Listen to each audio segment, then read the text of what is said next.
जय श्री राम। जय सत्य सनातन धर्म की जय हो। मित्रों, पोलियो की एक से दो खुराक पोलियो के एक से दो खुराक के बाद हम अपने बच्चों को अपाहिज होने से, लकवाग्रस्त होने से बचा लेते हैं, किंतु यहाँ 70, 50, 60 जो भी कहिए, इतने सालों से बाबा साहेब भीम नामक बूस्टर इन भीमटों को पिलाया जा रहा है, किंतु फ़र्क अब तक कुछ क्लियर नहीं हुआ है। इलाज अभी तक जारी है, सर्जरी भी बाद में होगा। फिलहाल हम एक छोटा सा सर्जरी के माध्यम से बताते हैं कि भीम का बूस्टर एक्सपायर कैसे हो गया। बंधु, एक नज़रिए से ये तमाम भीमटे मुझे कभी कभी रोबोट की तरह लगते हैं। फिक्स हो चुका है कब क्या और कैसे करना है, सब कुछ सेट हो चुका है। अपनी ही संस्कृति में नुक्ताचीनी करना और हिंदू हितैषी को गाली देते रहना ही इनकी नियति है। आफ्ताब, अब्दुल और सुलेमान से पीड़ित अपनी ही बहन की आबरू पर सांप सूंघ जाना इनकी प्रकृति है। ये है बूस्टर का कमाल। बूस्टर का कमाल अब अंबेडकर के पोता नालायक राजरतन में भी देख लीजिए। पाकिस्तान जाकर के मनुवादियों की नाकेबंदी कर रहा है और लाइव क्या प्रत्यक्ष बोल रहा है हम मेरी तरह कि शरीर में जब तक जान है मनुवादियों से जंग जारी रहेगी। बिल्कुल, शरीर में तो पक्का मैं जान देख रहा हूँ, तभी तो साहेब जिंदा हैं। लेकिन मेरे बंधु, क्या फ़ायदा, क्या मतलब ऐसे जान का जिसमें जहान तो है मगर आन बान और स्वाभिमान का कोई नामो निशान तक नहीं है। ऐसा नहीं होना चाहिए था। सेटिंग का अजीब तरीका है। क से कबूतर, क से कमल, बहुत कुछ हो सकता है। भीमटे कहते हैं कि शोषण शोषण शोषण, 2000 साल का शोषण, जिसमें न पानी पीना है, न पढ़ना है, न शुद्ध भोजन करना है, न कुछ विचार करना है। तो ये 100 से जो शोषण है, इन भीमटों को यही पढ़ाया गया है। 100 से संवर्धन तो गायब हो गया, 100 से संवर्धन भी होता है। और मेरा दावा है कि इन भीमटों का 2000 साल, क्या मेरे बंधु, युगों युगों तक, कई प्रकल्पों से अब तक, कई कालखंडों से अब तक संवर्धन ही हुआ है। तब जा कर के ये तमाम भीमटे, ये हेल्दी, ये हट्टे कट्ठे मुस्टंडे मुस्टंडे आज बहुजन कहला रहे हैं।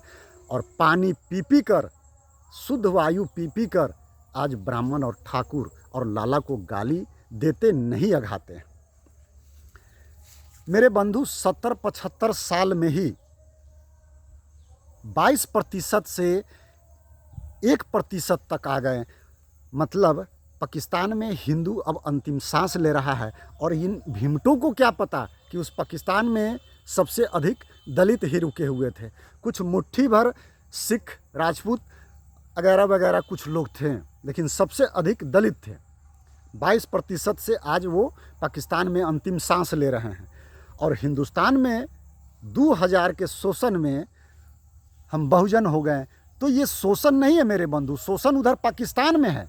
इस हिंदुस्तान में तो हमारा संवर्धन हुआ है, तभी तो आज हम मुस्टंडे मुस्टंडे बहुजन हो गए हैं। मेरे बंधु, अपनी बुद्धि को थोड़ा एकांतवास में ले आकर के रोकिए, विचारिए, परखिए। चूँकि बंधु, मिश्री हो या गुड़ हो, गुड़ मिश्री का रहस्य जो है, उसका रहस्य उसके दर्शन में नहीं है।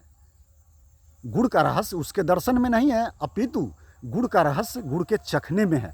तो इसलिए मधु की तरह किसी भी विषय पर अपने आप मंथन कीजिए, सोचिए, विचारिए। बताइए, पाकिस्तान जाने वाला राजरतन, ये कुत्ता, कहता है कि हमें मनुवादी से लड़ना है। पाकिस्तान में तो कोई मनुवादी नहीं है। ये हिंदुस्तान का मामला था। मनुवाद से लड़ना हो तो हिंदुस्तान आइए। ये प्रदेश में कुछ नहीं रखा है मेरे बंधु। यदि तुम भीम का बूस्टर न पी करके, यदि तुम कभी शुक्राचार्य, अपने गुरु, बहुजन हो, असुर हो, जो भी हो, असुर हो, बहुजन हो, जो भी हो, उनके गुरु भी पहले कवि शुक्राचार्य जी हुआ करते थे। तो कभी कभी ब्राह्मण से कुछ सीख ले लिया करो। पाकिस्तान जाते समय कम से कम ये तो बोल कर आते तुम वहाँ कि यहाँ दलितों के साथ बहुत ही अत्याचार हुआ है, पाकिस्तान में अल्पसंख्यक सुरक्षित नहीं है, ऐसा क्यों हुआ, ऐसा नहीं होना चाहिए था। लेकिन इन गधों को तो केवल मनुवादी ही पढ़ाया गया है। एक चिप, एक जो होता है सेटिंग, एक मशीन की तरह पूरा रोबोट बना करके छोड़ा गया है इन भीमटों को। सावधान रहिए, इन भीमटों को केवल पूजने के लिए एक नया देवता मिल गया है अंबेडकर के रूप में। बाकी विकास की मैं बात करूं, बाकी सोच और समृद्धि की मैं बात करूं, तो रत्ती भर भी नहीं हुआ है, कोई विकास नहीं है। धिक्कार है ऐसे भीम के बूस्टर पर जो अपनी बहन की आबरू पर खामोश हो जाए। इतना घटिया और इतना जिल्लत भरे ज़िंदगी को लेकर डूब मरना चाहिए। सावधान रहिए।